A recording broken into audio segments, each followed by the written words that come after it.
माशाल्लाह दोनों बहन भाई बहुत खुश नजर आ रहे हो। कुछ नहीं बाबा, बस कुछ पुरानी बातें याद कर रहे थे। तुमने सुना है ना, मेरे पापा का बिजनेस बिल्कुल तबाह हो गया। उनको हमारी जरूरत है। तुम्हें नहीं लगता हमें उनके पास जाना चाहिए? टाइम नहीं है मेरे पास। मेरी हंसी छूट जाती है। मजाक ना किया करें साहब जी, वो बड़े अच्छे आदमी हैं। आपको पता है, जब मेरे अब्बू इस दुनिया से चले गए थे तो उन्होंने मुझे और मेरी अम्मी को बुला के गले से लगाया था।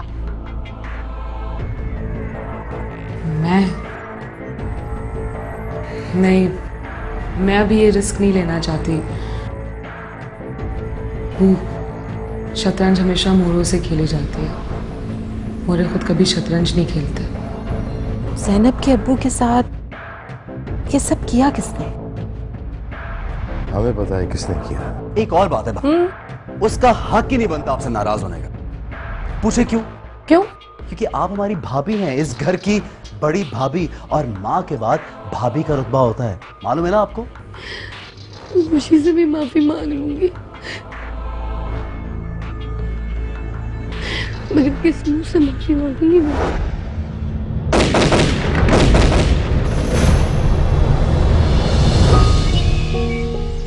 एक गोली मैं भी चलाना चाहता हूँ। तुम गोली क्यों चलाओगे? इस खाली दिमाग को उड़ा देना चाहता हूँ मैं। तुम्हारी तबीयत ठीक नहीं है, चलो अंदर चलो। नहीं मायला, मैं बिल्कुल ठीक हूँ।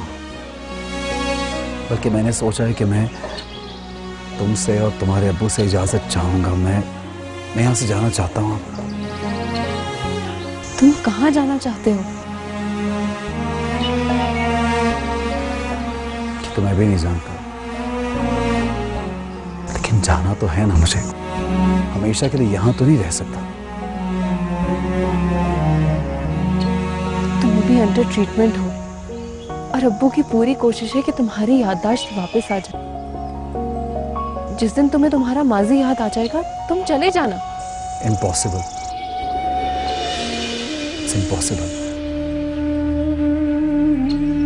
मैं गुजरे हुए वक्त के दामन से घिरा वो पल हूं जिसे वक्त तलाश करता हुआ मेरे पास कभी नहीं आएगा, कभी नहीं। आज के तारे अगर टूटकर राख भी हो जाए तो इरादों के मजबूत लोग उस राख को जमीन पर नहीं गिरने देते, बल्कि उसे अपनी हथेली पर उठा लेते। आखिर तुम्हें मुझसे इतनी हमदर्दी क्यों है? बोलो। तुम्हारे सवाल का जवाब देने के लिए मेरे पास अल्फाज नहीं है। हैरत, लफ्ज लिखती हो और तुम्हारे पास अल्फाज नहीं है। कभी कभी अल्फाज के कद उस किरदार से छोटे हो जाते हैं जिनके बारे में तुम कुछ कहना चाहते हो। मैं तुम्हारे सामने खड़ा हूं, मेरे बारे में जो कुछ कहना है कह दो। जिस दिन मुझे वो जुमला मिल जाएगा जो मैं तुम्हें कहना चाहती हूँ, मैं कह दूंगी। देर नहीं करूंगी।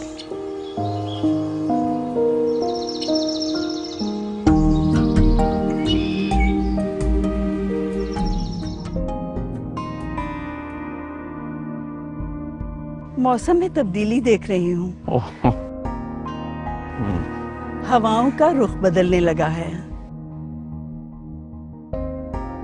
दोपहर की तपती धूप शाम की हल्की ठंडक में बदलने लगी है। कैसी खुशी लेके आया है चाँद।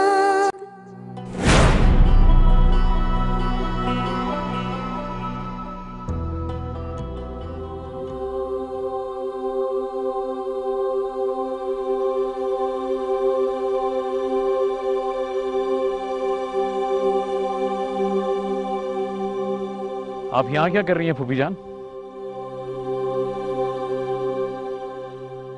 मौसम में तब्दीली देख रही हूँ। हवाओं का रुख बदलने लगा है। दोपहर की तपती धूप शाम की हल्की ठंडक में बदलने लगी है। आप किस मौसम की बात कर रही हैं? कुदरती मौसम से हमारा क्या लेना देना, वो हमारे हाथ में थोड़ी है। हम तो अपने घर की बात कर रहे हैं।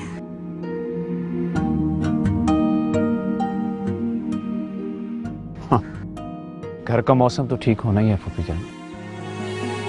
इस घर की दरो दीवार तो कमजोर हो सकती है, लेकिन इसकी जड़ें बहुत मजबूत हैं। छोटी मोटी दरारें तो छतों पे आ जाती हैं, लेकिन डर तो उस वक्त होना चाहिए जब जमीन में दरारें पड़ जाएं। और इस घर की जमीन है चचा जान, ना वो खुद टूटेंगे और ना ही किसी को टूटने देंगे। अरमान, जब तुम छोटे थे, तुम और चांद दोनों खेला करते थे तो लगता ही नहीं था कि तुम कभी बड़े होगे। लेकिन अब तुम बड़े भी हो गए हो और जिम्मेदार भी। फूफी जान, मैं कभी छोटा था ही नहीं। अम्मा के गुजरने के बाद अब्बा भी बीमार रहने लगे। मैंने ही अपनी बहन को बाप और मां का प्यार दिया। हाँ, ये जरूर है कि चांद अपने साथ हमारा बचपन भी साथ ले गया। अब जो भी भूली बसरी यादें हैं वो चांद के साथ जुड़ी हैं। इसलिए तुम चांद के बेटे में अपना बचपन तलाश करते हो, हाँ? शायद हाँ। वैसे तुम्हें खुशी कैसी लगती है?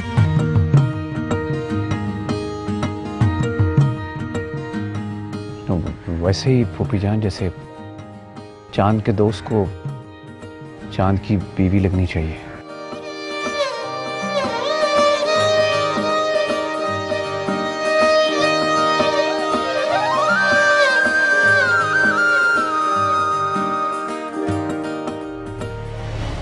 ये क्या कह रहे हैं आप वकील साहब? आप अदालत में क्या कर रहे थे? इतनी भारी फीसें किस लिए देता हूं मैं आपको? ओहो, कुछ तो करते ना आप। हाँ, ओहो, तारीख ही अगली ले लेते।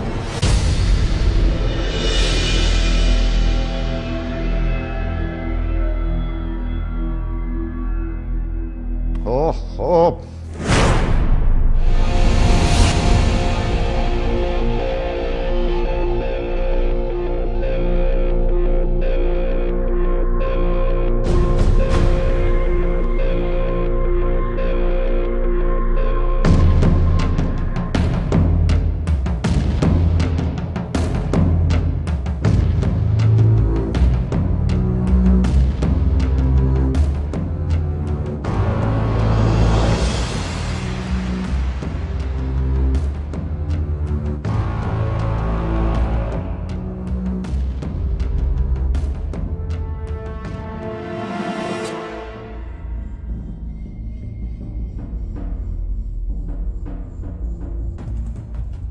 एसपी साहब, आप यहां? हम हर उस जगह होते हैं जहां या गुनहगार होते हैं या फिर बाइज्जत लोग पाए जाते हैं। आपकी गिरफ्तारी के लिए आए हैं। अब आप खुशी खुशी चलेंगे या फिर जबरदस्ती करनी पड़ेगी? तो आप एक बाइज्जत शख्स को जबरदस्ती लेकर जाएंगे? अरे हसन साहब, हकीकत तो यह है कि कभी कभी मुजरिमों को घसीटते हुए जीप तक लेकर गए हैं। अब चॉइस मैं आपको देता हूं। एसपी साहब, बिजनेस एक जुआ है। अगर ये बाजी मैं हार गया हूं तो अगली बार मैं जीत भी सकता हूं। बेशक हसन साहब, लेकिन जीत तो तभी सकते हैं जब आपके हाथ में खेलने के कोई ताश के पत्ते हों। लेकिन आपके पास ना तो कोई पत्ते हैं और ना ही उनको पकड़ने के लिए कोई हाथ। अब चलें, बाकी बात हम थाने में ही कर लेते हैं। मैं अपनी गाड़ी में जा सकता हूं? कौन सी गाड़ी? हसन साहब, हमारे साथ जरा बाहर तो चलें, फिर आपको पता चलेगा कि कोर्ट के कारिंदों ने आपकी सारी गाड़ियां जब्त कर ली हैं। ये कहावत से तो आप वाकिफ होंगे कि चादर जितनी बड़ी पैर उतने ही फैलाने चाहिए। और आप तो बड़े खुशकिस्मत हैं, ऊपर वाले ने आपको बहुत बड़ी चादर दी। लेकिन आपकी गलती कि आपने पैर उससे भी ज्यादा फैला दिए। अब चले।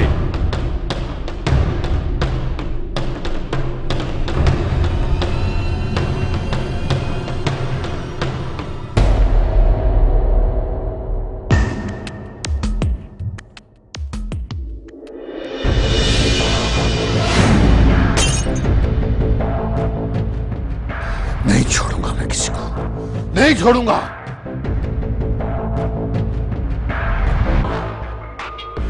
कोई भी साथ नहीं रहा। आमिर खत्री ने भी धोखा दिया और ज़ैनब भी साथ छोड़ गई। लेकिन कोई ये ना समझे कि मेरी कोशिशें नाकाम हो गई। मैं अपने चचा नवाब वहीदुल्लाह की बर्बादी देखना चाहता हूं और इंशाल्लाह देखूंगा। हवेली की एक एक ईंट को गिरते देखना है मुझे। उनकी खुशियों को मातम में बदलते देखना चाहता हूं मैं।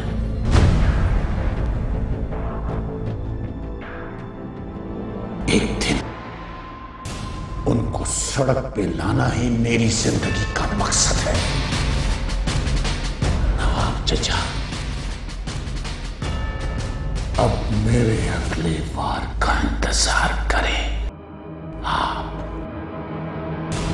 Relax my dear, relax.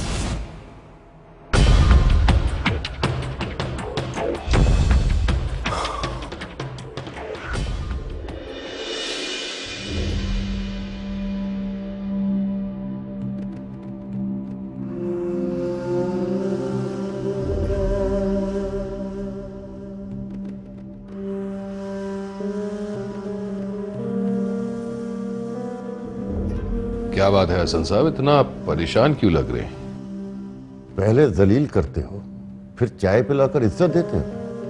माफ कीजिए हसन साहब, मैंने आपको जलील नहीं किया। मैं तो बस वही कर रहा हूं जो कानून ने मुझसे कहा है। कोई बात तो जरूर है कि एक पुलिस वाला मुझे चाय पिला रहा है। वैसे तो पुलिस वाले चाय पाने के लिए मशहूर हैं, लेकिन पिलाने के लिए नहीं, पीने के लिए। आपने बिल्कुल सही कहा, लेकिन मैं चाय आपको सिर्फ इसीलिए पिला रहा हूं क्योंकि ऑर्डर दिया गया है कि शायद चाय पीने के बाद आप नीलामी के लिए तैयार हो जाएं। लेकिन फिर भी अगर आप जिद करते हैं तो केस हो जाएगा और फिर आपको जेल भी जाना पड़ेगा। लेकिन नीलामी हर हाल में होगी। कल कोर्ट से जो फैसला आएगा आपको तो जेल जाना पड़ेगा। इसलिए बेहतर यही है कि आप सोच समझ के डिसाइड कर लें, ये नीलामी आप यहीं करवाना चाहते हैं या फिर जेल से। देखिए हसन साहब, मैं आपका वेल विशर हूं, आपका खैर खा हूं, इसलिए ये मशवरा दे रहा हूं कि जो घर शायद आपका ना हो उसमें कम से कम एक रात तो गुजार लें। ठीक है, मैं हलफनामा देने के लिए तैयार हूं और नीलामी के लिए भी तैयार हूं। लाइए पेपर्स।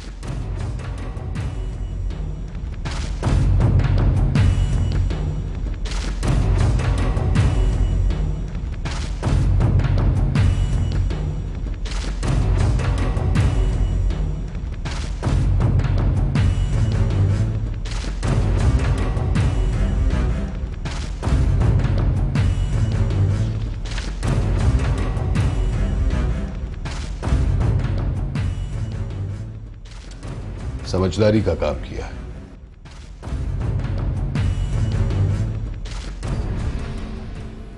दैट्स इट हसन साहब, थैंक यू, आप जा सकते हैं। आपको हमारी गाड़ी में जाने से कोई एतराज तो नहीं है ना? नहीं, इन्हें घर छोड़ो। मैं सबसे कहता हूं और आपसे भी कह रहा हूं, nothing personal, just duty.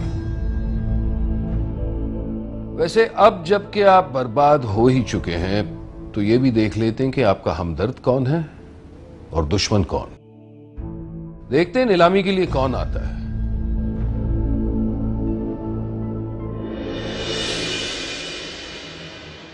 Hasan साहब, आपके लिए एक बहुत बड़ी खुशखबरी है। खुशखबरी? कैसी खुशखबरी? आपकी नीलामी रोक दी गई है। कैसे? नवाब साहब ने आपका सारा कर्ज चुकाकर ये कागजात मेरे हवाले कर दिए और आपका केस भी खत्म हो गया है।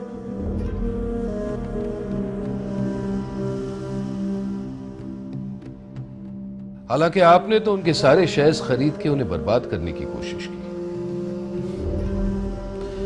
खैर, आप जा सकते हैं।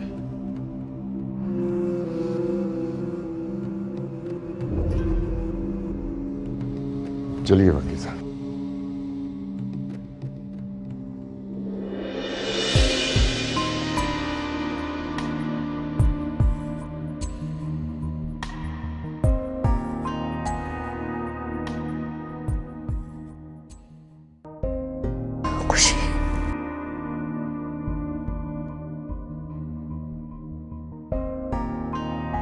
क्या तुम मुझे माफ कर सकती हो? दरअसल चाचा जान, मैंने और चांद ने मिलकर ये ख्वाब देखा था। हाँ, जमीला बेगम कुछ तबीयत ठीक नहीं लग रही हमें अपनी। शायद हम फंक्शन में ना जा सके।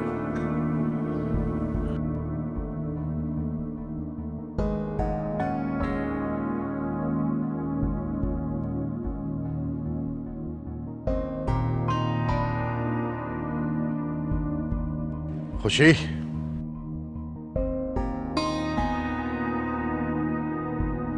खुशी,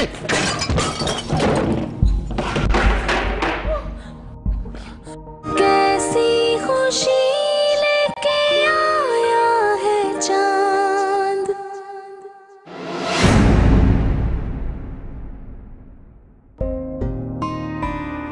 कैसर भाई, एक मसला हल कर दीजिए। जी भाभी, बताइए क्या मसला है? बात यह है कि एमएनए मुनव्वर इम्तियाज साहब के इंतकाल के बाद असेंबली की जो सीट खाली हुई है, वहां से पार्टी ने इलेक्शन लड़ने के लिए किसी मुनासिब कैंडिडेट का नाम पूछा है। आपको क्या लगता है किसका नाम सजेस्ट किया जाए? आपके जहन में किसी का नाम है?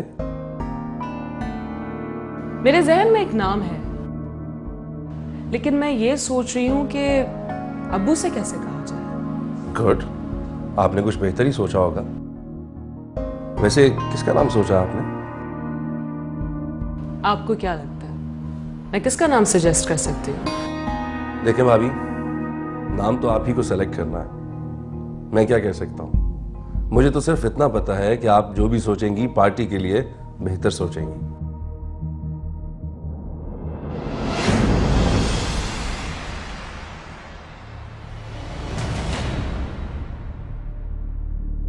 अरे भाभी, आप? अजीब सा लगा ना यूं मुझे पहली बार ऑफिस में देखकर। भाभी, मुझे तो बहुत खुशी है। आपका ऑफिस है, आप कभी भी आ सकती हैं।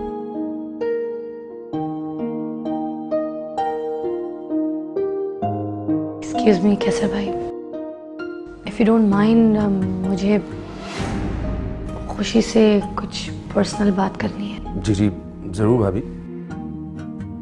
आप क्या थोड़ी देर के लिए बाहर चले जाएंगे? अरे भाभी, कैसी बात कर रही हैं आप? जरूर, प्लीज एक्सक्यूज मी।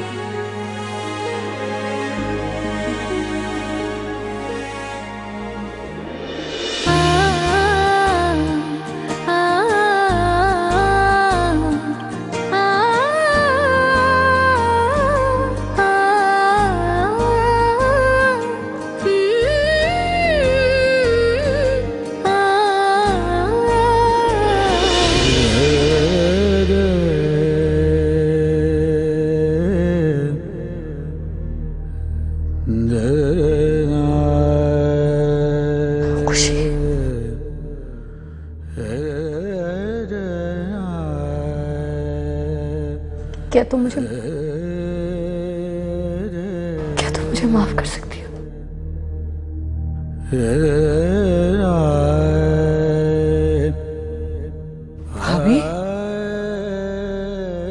क्या कह रही हैं?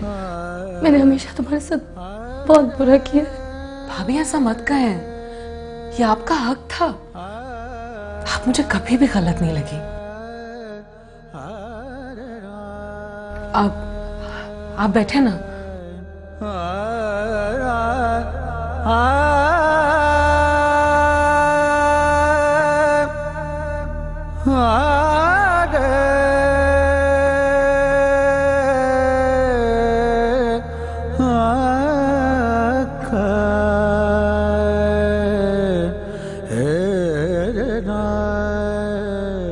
बड़ी अजीब सी बात है खुशी। इस घर में सबके दिल बड़े, बस एक मैं ही छोटे दिल की निकली।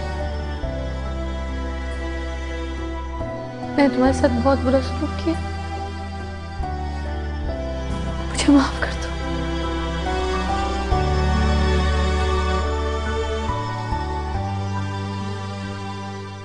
ठीक है भाभी, लेकिन मेरी एक शर्त है। अगर आप मेरी बात मानेंगी तो मैं आपको दिल से माफ कर दूंगी। मैं तुम्हारी हर बात मानने को तैयार हूँ। बोलो खुशी। मुनव्वर इम्तियाज साहब के इंतकाल के बाद असेंबली से जो सीट खाली हुई है मॉडल टाउन की, वहां से हमें इलेक्शन लड़ने के लिए किसी मुनासिब कैंडिडेट की जरूरत है, और मैंने आपका नाम सजेस्ट किया है।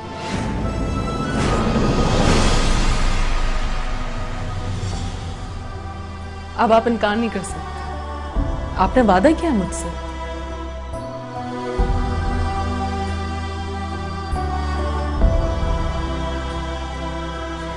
ठीक है खुशी, मैं तैयार हूं, मगर मुझे सोचने का थोड़ा वक्त चाहिए।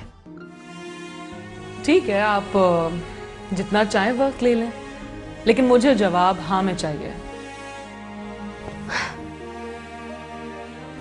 ये तुम मुझे ऑर्डर कर रही हो या रिक्वेस्ट कर रही हो?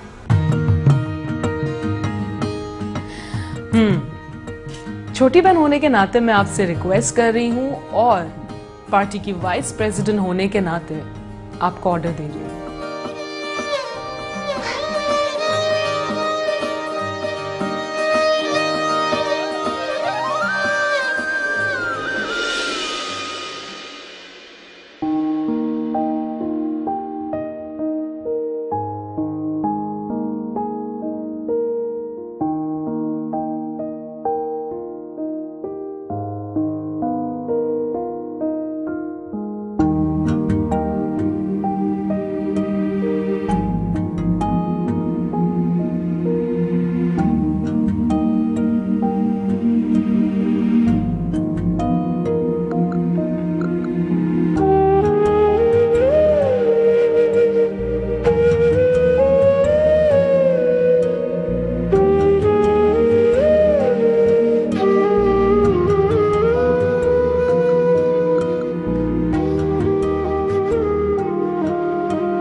एक महीने से ज्यादा मैं अपने साथ किसी भी औरत को बर्दाश्त नहीं कर सकता।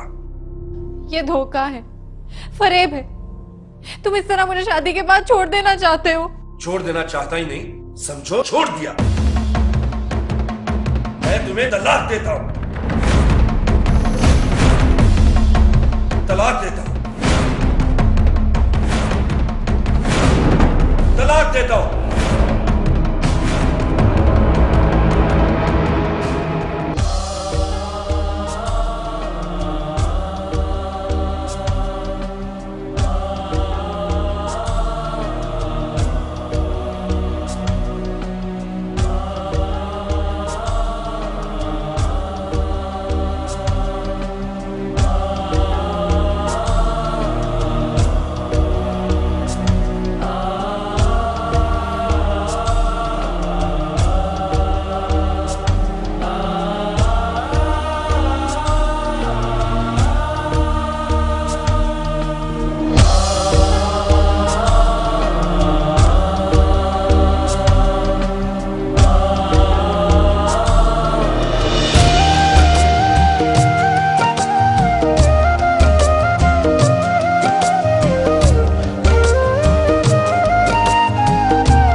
नवाब। अस्सलाम वालेकुम बाबा। वालेकुम अस्सलाम। बैठो बैठो। कैसी हैं आप? मैं तो ठीक हूँ। तुम कुछ थके थके से लग रहे हो। तबीयत तो ठीक है ना? बस कुछ थकावट सी महसूस कर रहे हैं, पता नहीं क्यों। काम की ज्यादती और क्या, आराम भी कर लिया करो।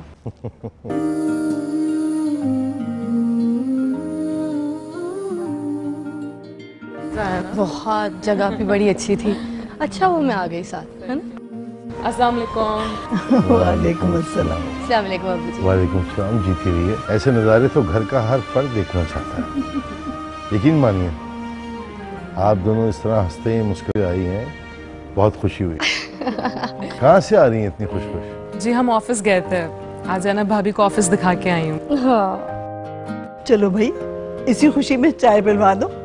क्यों नहीं, मैं भी पूछने वाली थी कौन कौन चाय पिएगा? सबके लिए बना दें। मैं चाय बना कर लेके आती हूँ सबके लिए। हम नहीं, चाय मैं बना लेती हूँ।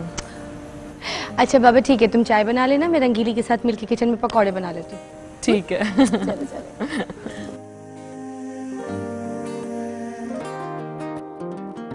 अच्छे खुश रहते हैं। मर्जी जिसकी भी हो भाई, आई डोंट केयर। पार्टी कब दे रहे हो? अरे पहले काम तो हो जाए, फिर जितनी चाहे पार्टी ले लेना। अरमान भाई ये गलत बात है, आपने अभी तक हमें पार्टी का क्यों नहीं बताया? तुमने? कैसी पार्टी? कौन दे रहा है पार्टी? कुछ हमें भी तो बताओ। हाँ भाई, किस बात का सस्पेंस है? बताएं क्या, कौन सी, कब और कैसे पार्टी होगी? अबू, अरमान ने फैक्ट्री के लिए एक प्लॉट देखा था और उसके लिए बैंक से लोन अप्लाई किया हुआ था। वो लोन आज अप्रूव हो गया और इनका गारंटर भी मैं हूँ। ये तो बहुत अच्छी बात है, पार्टी तो होनी चाहिए। दरअसल चाचा जान, मैंने और शान ने मिलकर ये ख्वाब देखा था।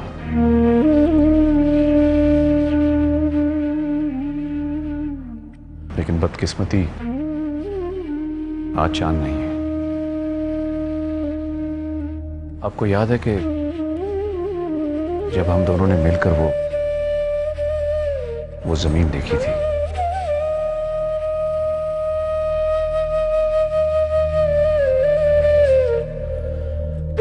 बस यही वादा पूरा करने की कोशिश कर रहा हूं।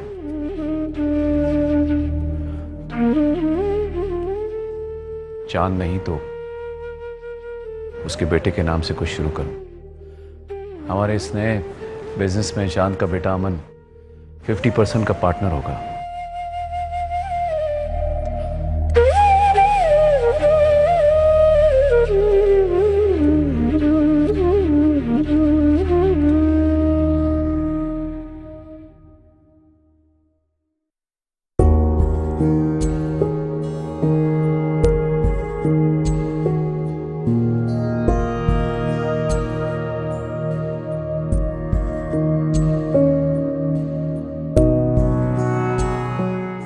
कुरुतुलैन फोन उठाओ मेरी जान, फोन उठाओ।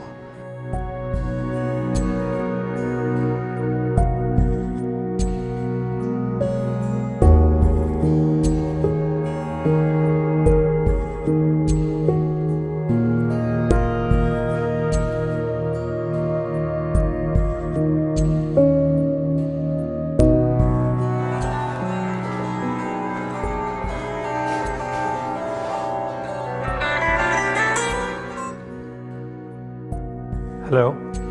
हेलो, अस्सलाम वालेकुम। वालेकुम सलाम। वो दरअसल कुरुतुलैन फ़ोन नहीं उठा रही थी, इसलिए आपको तकलीफ थी। क्या आप मेरी उससे बात करवा सकते हैं? असल में उसका फ़ोन कुछ प्रॉब्लम कर रहा है, तो मुझे बता दो, मैं उसे मैसेज भिजवा दूंगा, वो तुम्हें खुद कॉल कर लेगी। वो दरअसल अरमान भाई की एक नई फैक्ट्री शुरू हो रही है और वो ये चाहते थे कि सारी फैमिली उनके साइड पे रहे। इस तरह एक फैमिली गेट टुगेदर भी हो जाएगा। इसीलिए उन्होंने मुझे कहा था कि मैं कुरुतुलैन को ज़रूर इनवाइट करूं। सिर्फ एनी को? नहीं, सबको। ठीक है, मैं एनी को ड्रॉप करवा देता हूँ। आप भी आते तो अच्छा होता, अरमान भाई खुश हो जाते। सिर्फ अरमान भाई? जी हाँ। तो सिर्फ अरमान भाई की खुशियों के लिए तो नहीं आऊँगा। मैं क्या कह सकती हूँ, मर्जी और जिद तो आप ही की चलती है। आप आते तो मुझे भी अच्छा लगता। Okay, thanks.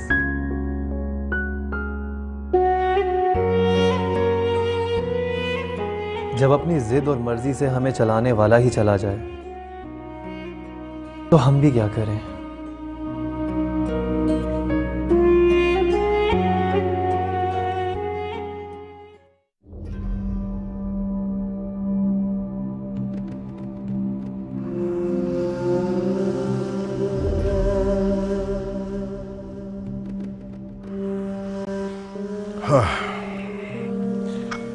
जमीला बेगम कुछ तबीयत ठीक नहीं लग रही हमें अपनी, शायद हम फंक्शन पे ना जा सकें। ठीक है, तो फिर मैं भी रुक जाती हूँ, बाकी सब लोग तो जा ही रहे हैं। नहीं नहीं, ऐसा नहीं कीजिएगा, बुरा लगता है। अरमान बुरा मान जाएगा। हम दोनों में से किसी एक का वहाँ होना बहुत ज़रूरी है। और हाँ, वो 50 लाख का चेक हमारी तरफ से दीजिएगा अरमान को, बल्कि हमारे पोते अमन की तरफ से, और उसे कहिएगा कि ये पैसे भी फैक्ट्री में लगा दें। अबू, मैं भी रुक जाती हूँ। दरअसल कुछ डॉक्यूमेंट्स पे सिग्नेचर करने, अगर आज वो साइन नहीं हुए तो कंस्ट्रक्शन 1 महीने के लिए डिले हो जाएगी। खुशी बेटा, आपके बेटे के नाम से फैक्ट्री शुरू हो रही है, आपका जाना बहुत जरूरी है वहां पर। अबू माशाल्लाह सभी लोग तो जा रहे हैं, मैं भी जरूर चलती, मगर कल छुट्टी है इसलिए मुश्किल हो जाएगा मेरे लिए।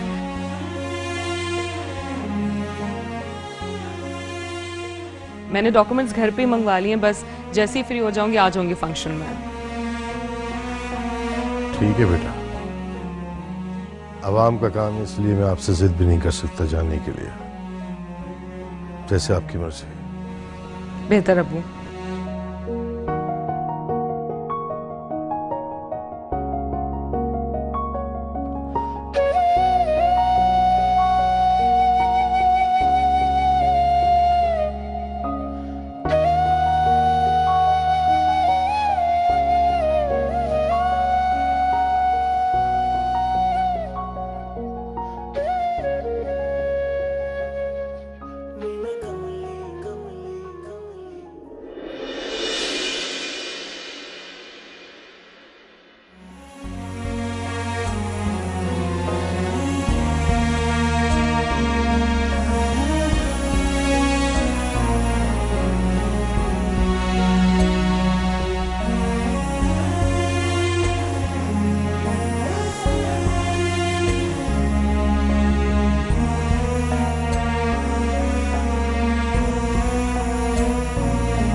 खुशी,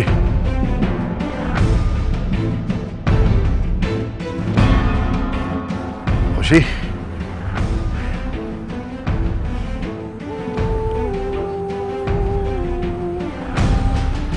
खुशी,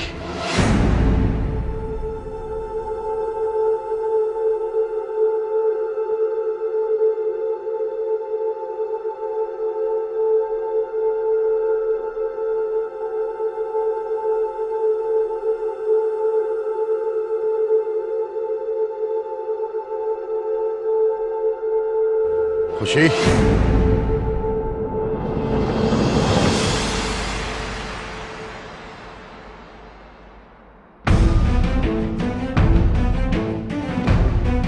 खुशी,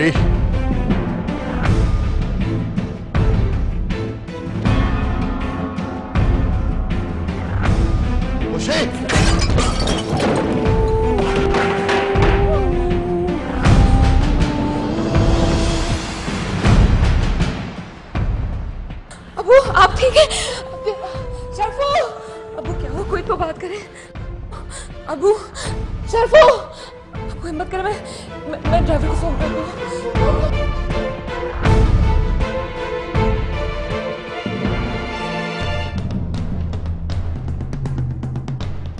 हाँ ठीक हो जाएंगे, लेकिन एक बहुत बड़ी प्रॉब्लम है।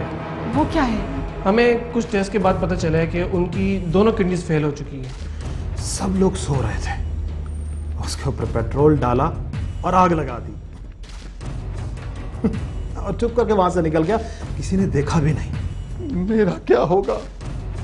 मेरे सर पे तो इनका साया था, अब क्या होगा? किसके सहारे जीऊंगा मैं? डॉक्टर सरफराज, आपका क्लाइंट या वाकिफकार कह लें, उसने सुसाइड कमिट कर ली, खुदकुशी, अपने आप को जला